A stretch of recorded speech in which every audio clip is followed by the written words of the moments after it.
Wanita pelampiasan. Nikmat bab 18. Maksudmu apa? Tanya Ansel tidak suka dengan kejujuran Mar.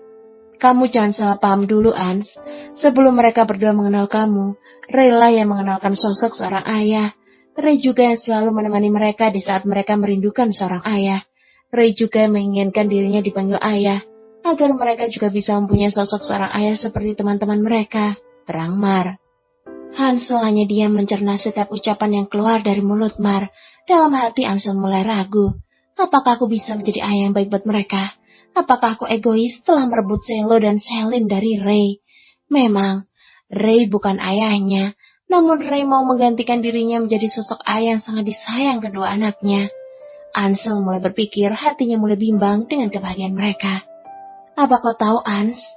Saat aku akan melahirkan mereka. Kenapa? Ray rela meninggalkan kekasihnya demi menolong aku. Dia rela menjadi pelampiasan rasa sakitku ketika aku sedang berjuang untuk hidup dan matiku saat melahirkan kedua anak kita. Ansel terdiam. Lidahnya begitu keluh, ingin sekali Ansel mengucap kata maaf. Namun rasanya Ansel sudah tak sanggup mengucapkan itu semua. Seandainya dulu dia mau mendengarkan penjelasan Mar, mungkin mereka saat ini tengah bahagia. Sudah hidup bersama, menjadi keluarga yang utuh, dan tidak ada hati yang terluka. Ansel menatap wajah Mar yang sedang mengatik-ngatik ponselnya dengan sangat serius. Hati Ansel mulai curiga pada benda pipi itu. Mungkinkah Mar sedang berchatting mesra dengan Ray? Pertanyaan Ansel begitu sangat tidak masuk akal. Jika Mar mencintai Ray, tidak mungkin Mar akan menerima Ansel. Apa Mar akan balas dendam padanya? Pertanyaan Ansel tidak masuk nalar dalam hatinya. Semenjak Mar menceritakan tentang kebaikan Ray dan jasa-jasanya, Ansel mulai ragu dengan hati Mar. Hansel mengambil tangan Mar dan menatap wajahnya. Kini pandangan mereka itu bertemu. Mar mulai takut lagi dengan Ansel yang tiba-tiba menatapnya dengan begitu tajam. Tatapan itu tatapan yang mengingatkan perlakuan Ansel 5 tahun lalu, saat Ansel menggauli dirinya dengan sangat kasar dan berakhir Mar masuk rumah sakit. Mar takut, Mar beringsut mengalihkan pandangan dari tatapan Ansel. Ans, katakan, apa kau mencintai Ray? Tanya Ansel sedikit melunak namun tegas. Dasar bodoh, sudah tahu aku menerimanya kembali dan memaafkannya, namun kenapa pria ini masih menanyakan hal yang tidak akan pernah dijawab iya? Hati Mar cuma ada dirinya saja, umpat Mar dalam hati. Apa yang kau tanyakan, Ans? Kau meragukanku? Apa selama ini penantianku untuk mengharapkanmu kembali tak berarti? Untuk apa aku memberimu kesempatan? Untuk apa aku menutup hatiku untuk orang lain? Apa kau tidak tahu semua itu kulakukan untuk apa dan untuk siapa? Semua itu untukmu, Ans. Aku masih punya harapan kita akan hidup bersama dengan anak-anak kita. Tapi kau malah meragukanku, ucap Mar dengan lelehan air mata. Maafkan aku hanya ragu saja, maafkan aku, ucap Ansel dengan penuh penyesalan, lalu menarik tubuh Mar dalam dekapannya. Jangan ragukan hatiku, Ans, pinta Mar dengan sesenggukan. Maaf, aku tidak meragukanmu lagi. Jangan menatap seperti itu lagi, aku takut. Aku janji, aku akan mengontrol emosiku, jangan tinggalkan aku lagi. Aku sangat mencintaimu. Papa, Bunda. Panggilan Selin yang tiba-tiba membuat Ansel melepas pelukan Mar dan beralih menatap Selin. Sayang, apa kau sudah siap? Tanya Tania. Mar mengangguk. Kalau begitu kita berangkat sekarang, ucap Tania. Mereka pun berangkat. Dan Mar menitipkan kedua anaknya pada Ansel. Di dalam mobil, Mar tidak banyak bicara. Sebenarnya Marlena tidak meragukan kesungguhan Ansel, namun Ansel malah yang meragukannya. Sayang, ada apa? Tanya Tania yang melihat Mar dari tadi diam. Tidak, Mam, Mar cuma gugup. Kamu yang tenang ya, semua akan baik-baik saja, hibur Tania. Di tempat Vero, pagi sudah lewat. Ini sudah menunjukkan pukul 10. Ray terbangun karena mendengar suara ribut-ribut dari luar. Ray menyapu pandangannya, Ray mendapati tempat yang sama, tempat di mana Ray bersama pria tak jelas statusnya. Ray mengernyitkan kening saat mencium aroma seperti ada yang sedang memasak. Ray bangkit dari tidurnya dan berjalan ke arah aroma masakan. Ray ke dapur dan berenang saja. Ray melihat Vero tengah sibuk dengan kompor. Vero menoleh saat ada bayang yang masuk ke dapurnya. Kau sudah bangun? Tanya Vero. Ray hanya diam menatap Vero yang tak jelas jenis kelaminnya. Kamu masak? Seperti yang kamu lihat. Ray memperhatikan gerak-gerik Vero. Kalau dia mati Vero ini seperti wanita, tapi dia kenapa berpenampilan seperti pria? Woi, jangan menatapku, Ray. Aku sama sepertimu, ucapnya. Vero tahu apa yang ada di pikiran Ray. Vero sengaja mengakui dirinya seorang pria karena Vero lebih nyaman seperti itu. Tapi suaramu, Vero berdehem. Suaraku berubah sejak aku pecandu minuman keras, ucapnya asal. Dalam hati Vero tertawa. Jika Ray mempercayai dirinya pria, berarti dia ini pria bodoh, ucapnya dalam hati. Sudah, kamu tunggu saja di luar, aku sudah memasak. Ray pun menurut dan berlalu dari dapur. Ray mencerna setiap ucapan Vero. Tak mungkin Vero seorang pria. Kalau dilihat dari kulit dan postur tubuhnya, dia tidak seperti pria. Gumam Ray dalam hati. Beberapa saat kemudian Vero selesai memasak dan kini dia telah menyiapkan hasil masakannya. Ayo makanlah, ajak Vero. Ray hanya mengangguk dan tersenyum pada Vero. Apa kau tinggal sendiri? Vero mengangguk sambil memasukkan suapannya ke mulut. Vero pun terdiam dan ikut menikmati makanannya. Enak, gumam Ray. Sebenarnya kamu punya masalah apa sih, Ray? Ray terdiam berhenti dari kegiatan makannya. Kalau kamu punya masalah itu diselesaikan, bukan malah ditinggal mabuk seperti kemarin. Ucap Vero lagi. Ray hanya diam sambil terus mulutnya mengunyah yang disuap. Kegiatan makan pun selesai. Vero membawa piring kotor ke belakang, dan Ray cuma diam menatap punggung Vero. Setelah selesai Vero mandi, karena hari ini Vero harus kerja lagi. Vero masuk ke kamar setelah selesai mandi. Ray pun mau membersihkan badannya karena dirasa sangat lengket. Ray masuk ke kamar Vero ingin minta pinjaman kaos yang agak besar. Namun Ray dibuat kaget dengan pemandangan yang ada di depan mata. Nita, pekiknya. Vero menolak dan langsung menutupi tubuhnya dengan selimut. Vero ketakutan dengan tatapan Ray. Ray, apa yang kamu lakukan? Tanyanya. Ray terdiam, masih menatap Vero. Ray teringat dulu waktu SMP, Ray mengenal luka itu. Luka yang ada di punggung itu. Kau Nita? Tanya Ray dengan tidak percaya. Aku bukan Nita, aku Vero, jawabnya. Kau Nita, ucap Ray. Ray berhambur ke pelukan Nita. Sahabat Ray sejak SMA, sahabat Ray yang selalu membersamai Ray dalam suka dan dukanya. Ray memeluk Nita. Ray seperti bertemu kekasihnya yang sudah lama hilang. Vero terdiam. Vero mendengarkan setiap ucapan Ray, hingga tak terasa jika selimut yang untuk menutupi tubuhnya merosot. Kini Vero berada dalam dekapan Ray tanpa selai benang. Selama 9 tahun aku mencarimu, Nit. Aku merindukan sahabatku, sahabat yang selalu menghiburku semenjak kepergianmu. Aku tak punya sahabat lagi seperti kamu. Sampai sekarang kau pun masih menganggapku sahabat, Ray. Ternyata hubungan kita hanya sebatas sahabat, gumam Vero dalam hati. Vero merasakan dirinya begitu dingin, Vero pun segera melepas Ray. Vero mendorong Ray dan langsung mengus selimut yang sudah tak menempel di tubuhnya.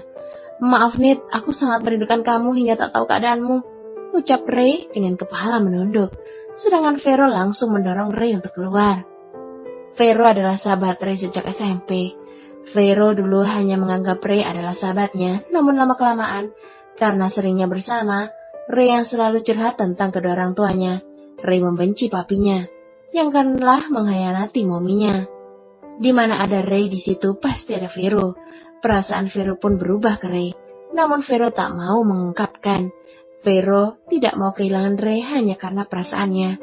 Saat Ray menceritakan pacar barunya bernama Felicia, hati Vero seperti teriris-iris, apalagi saat Ray menceritakan kesempurnaan Felicia. Vero seperti patung yang tak bisa bergerak, kaku, teramat kaku. Suatu hari Ray mendapat masalah dengan sekolah lain. Ray dituduh telah merebut Felicia dari pria di sekolah lain. Ray tak terima. Ray pun menantang orang tersebut. Ray mengajak Vero dan gengnya Ray. Mereka akan berkelahi demi mendapatkan Felicia. Sebenarnya Vero tidak mau, namun karena desakan Ray, akhirnya Vero menurut. Dan di saat itulah Vero mendapat serangan dari lawannya. Punggung Vero terluka karena sabetan benda tajam dari lawannya. Ray yang melihat Vero terluka, Ray pun langsung membawa Vero ke rumah sakit. Ray menyesal telah melibatkan Vero dalam hal ini. Orang tua Vero marah besar saat melihat putri satu-satunya terluka karena bentrok. Selama 3 hari Vero di rumah sakit, Ray yang menunggu. Namun saat Vero bangun dari tidur panjangnya, Ray tidak menemaninya. Ray malah berkencan dengan Felicia. Hati Vero mulai sakit, dia sadar jika Ray hanya menganggap teman tidak lebih. Vero telah salah menempatkan Ray ke dalam hatinya. Di saat yang bersamaan, ayah Vero mengalami kebangkrutan. Koperasi yang didirikan selama 20 tahun mengalami penurunan pemasukan. Peminjam modal tak bisa membayar sesuai waktu yang ditentukan. Akhirnya, ayah Vero memutuskan untuk menjual kantor dan beberapa aset untuk mengembalikan uang nasabah. Keluarga Vero pindah ke kampung di mana ibunya dulu dibesarkan. Semenjak kepindahannya, ayah Vero menentang cara berpakaian Vero. Ayah Vero menginginkan anaknya seperti anak wanita pada umumnya, berpenampilan modis dan berdandan. Vero mulai bosan setiap hari hanya itu yang orang tua Vero ributkan. Akhirnya Vero pun menuruti keinginan kedua orang tuanya. Vero sangat terlihat cantik saat berpakaian wanita seperti itu. Ayah Vero menyesal dengan tindakannya yang dulu, menuntut Verolina untuk menjadi wanita kuat biar tidak ditindas oleh laki-laki. Ayah Vero menyerahkan Vero pada anak buahnya agar Vero dilatih ilmu bela diri dan sejenisnya yang sering dilakukan oleh laki-laki. Setelah Vero mengubah penampilannya menjadi seorang wanita pada umumnya, Vero mulai mencari kerja karena ekonomi keluarga semakin tidak menentu. Sang ayah yang dibanggakan mulai sakit-sakitan, sedangkan ibunya hanya berjualan kuliner di depan rumah. Verolina pun mencari pekerjaan. Vero melamar kerja dari tempat satu ke tempat yang lain, namun Vero belum mendapatkannya. Akhirnya Vero memutuskan untuk melamar kerja di pabrik. Di tempat kerja itulah, Vero sering mendapat pelecehan seksual dari bosnya. Akhirnya Vero berhenti kerja dan memutuskan mencari di kota besar dan mengubah penampilannya. "Nit," panggil Ray. Vero pun langsung tergagap karena tepukan dari Ray. "Apa sih, Ray? Kenapa kau pergi dariku dan menghilang gitu saja? Apa aku ada salah padamu, Nit?" "Ray, aku sudah telat. Aku harus berangkat kerja," ucap Vero. Lalu meninggalkan Ray yang berdiam diri. Ray mematung menatap punggung Vero sampai tak terlihat. "Kenapa sih, Ray, kau hadir lagi?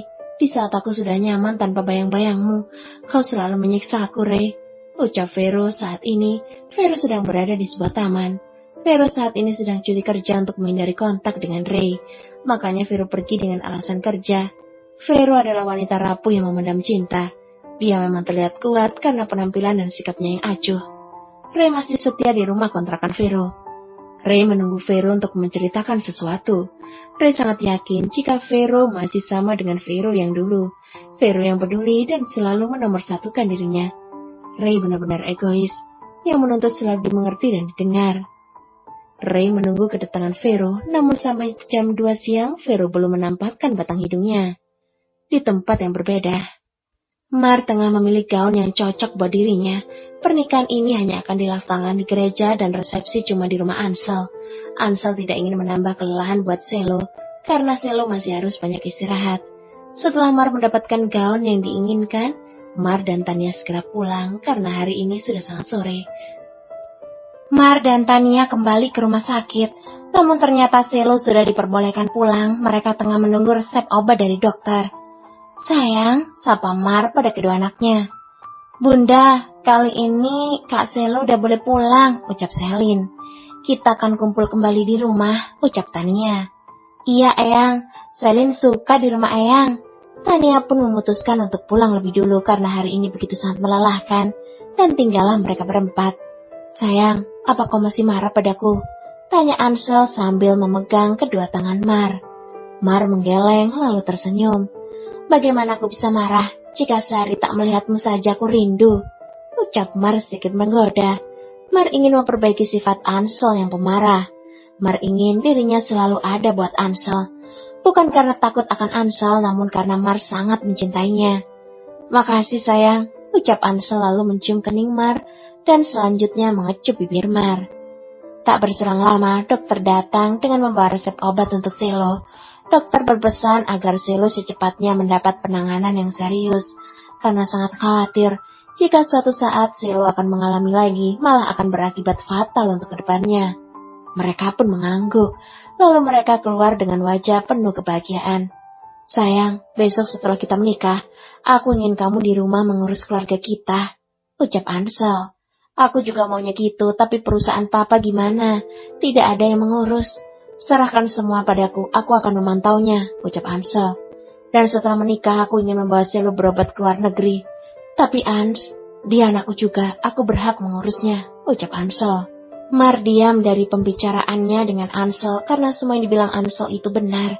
Akhirnya mereka telah sampai rumah. Ansel langsung menggendong Selo, sedangkan Mar menggendong Selin. Mereka langsung membawa kedua anaknya ke kamar yang sudah disiapkan oleh Ansel. Di tempat berbeda, Ray masih menunggu kedatangan Verolin. Hari ini sudah menunjukkan pukul 4 sore. Pintu terbuka, muncullah wajah Verolin dari balik pintu. Vero pikir Ray sudah pergi, namun Vero salah. Ternyata Ray masih menunggu kedatangannya. "Nit, aku menunggumu," ucapnya langsung melangkah ke Vero. "Ada apa, Ray?" "Aku ada sedikit masalah dengan keluargaku. Bolehkah aku menginap di sini?" tanyanya lagi. Bersambung.